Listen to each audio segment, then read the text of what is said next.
мардуми Хатлон мегӯянд таҷриба кардан ба арзашон мақомдорони маҳал намерасанд, аз ин рӯ бештар ба дастгоҳи раиси ҷумҳур муроҷиат мекунанд. мақомотҳои дахлдори ҳамин шаҳру ноҳияҳо сатҳи маҳаллӣ эътимод надорам, ба ҳамин хотир кӯшиш мекунанд ки мустақиман ба дастгоҳи ҷумҳурӣ нависанд. ин мусоҳиби мо мегӯяд на ҳама масъалаҳо дар мақомоти вилояти Хатлон ҳалли худро меёбанд. аз ин рӯ мардум ба суроғи дасти тавонотаре мераванд. низорамо Қурбонова дар нафақа ва 25 сол боз бо келину набираҳояш иҷоранишин аст.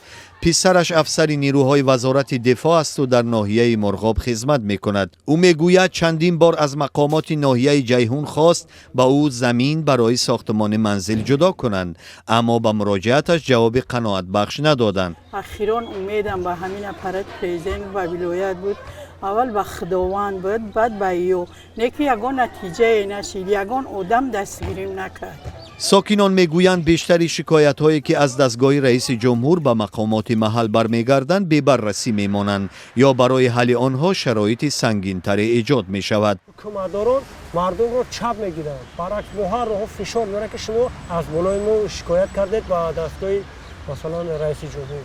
инам дар баъзе ҳолатҳо бо ба зарари худи мардум расад. ин сокини ноҳияи Кушониён ба мо гуфт чанд сол аз ҳукми суд дар мавриди баргардондани замини меросиаш амалӣ намешавад ва муроҷиати ӯ ба масъулин натиҷа надодааст. маҷбур аст ба дастгоҳи раиси ҷумҳур равад. аз ин кори ман прокурорам хабар дорай, милисияшам хабар дорай, ҳамаш хабар дорай.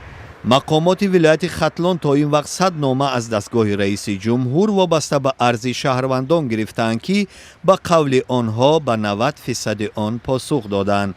мақомоти вилояти Хатлон ба радиои Озодӣ нагуфтанд ки чанд то аз ин мактубҳо ба фоидаи шаҳрвандон ҳал шудааст. низорамо Қурбонова мегӯяд дар ноҳияи Ҷайҳун мисли ӯ касоне ки мактубҳояшон бидуни баррасӣ мондаанд зиёданд. тари мактуб дар аён прай як дадистима тоқа нест ҳастай бо тари мактубам